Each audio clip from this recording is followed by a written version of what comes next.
Assalamualaikum warahmatullahi wabarakatuh. Masih bersama Ibu Titit dalam pembelajaran PPKN tema 2, subtema 2, pembelajaran 6 tentang cara-cara bermusyawarah. Apa saja sih itu musyawarah, cara-caranya, dan asas dalam musyawarah itu apa saja? Setiap warga masyarakat mempunyai tanggung jawab ikut serta dalam mengambil keputusan bersama. Keputusan bersama adalah suatu keputusan yang sudah ditetapkan berdasarkan pertimbangan, pemikiran, dan pembahasan yang matang.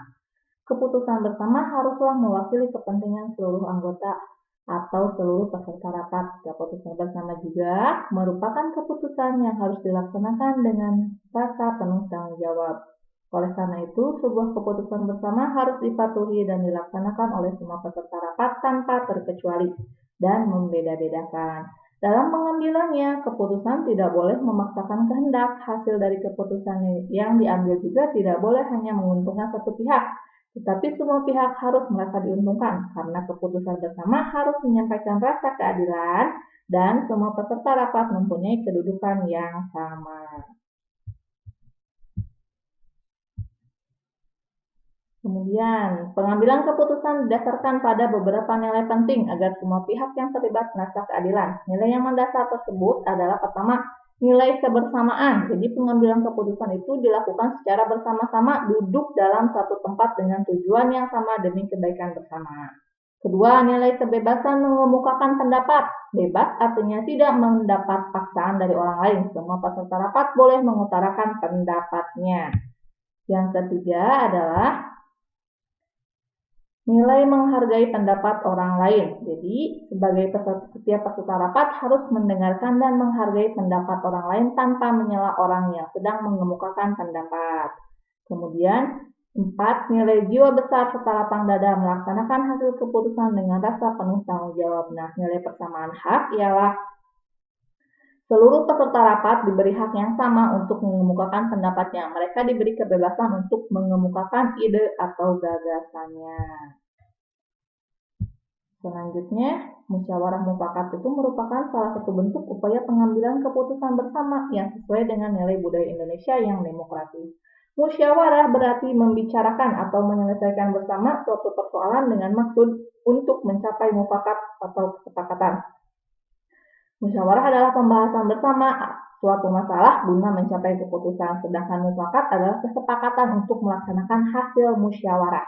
Jadi, musyawarah mufakat adalah perundingan bersama untuk memecahkan masalah sehingga tercapai keputusan bulat yang akan dilaksanakan. Mengutamakan musyawarah dalam mengambil keputusan untuk kepentingan bersama, bukan untuk kepentingan golongan atau pribadi. Ciri-ciri musyawarah untuk mufakat. Pertama, sesuai dengan kepentingan bersama. Kedua, usul atau pendapat yang disampaikan mudah dipahami dan tidak memberatkan. Ketiga, dalam musyawarah pertimbangan moral lebih diutamakan dan bersumber dari hati nurani yang jujur. Keempat, pembicara harus dapat diterima dengan akal sehat sesuai dengan hati dan nurani.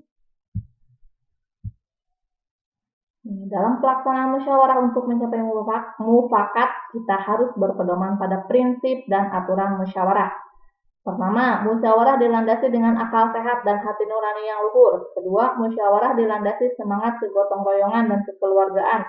Ketiga, mengutamakan kepentingan umum. Keempat, menghargai pendapat orang lain. Kelima, keputusan yang diambil harus dapat dipertanggungjawabkan secara moral kepada Tuhan Yang Maha Esa. Dan keenam, melaksanakan keputusan bersama dengan dilandasi itikat baik dan penuh rasa tanggung jawab. Tata cara dan persyaratan musyawarah itu apa saja? Pertama, peserta musyawarah harus hadir sebelum musyawarah dimulai. Kedua, musyawarah dimulai jika peserta musyawarah telah mencapai quorum. Apa itu quorum? Quorum adalah penetapan jumlah minimum anggota yang harus hadir pada saat musyawarah. Tiga, ada susunan kepanitiaan, minimal ada ketua, notulis, dan peserta musyawarah. Keempat, setiap musyawarah berhak menyampaikan pendapat. 5. Setiap peserta musyawarah harus menghargai pendapat orang lain. Keenam, pendapat yang disampaikan harus dapat diterima akal sehat, tidak untuk kepentingan pribadi atau golongan, tidak menimbulkan perpecahan, sesuai dengan norma dan tidak menyinggung perasaan orang lain. Kemudian cara mengeluarkan pendapat itu bagaimana? Mengacungkan tangan sebagai tanda izin bicara, berbicara setelah dipersilahkan. Kalau ada yang berbicara, menunggu sampai pembicaraan selesai, bersikap sopan serta suara cukup jelas. Sikap dalam musyawarah, menghargai atau menghormati pendapat orang lain, tidak memaksakan kehendak kepada orang lain, tidak boleh mencela pendapat orang lain, dan tidak boleh memotong pembicaraan orang lain.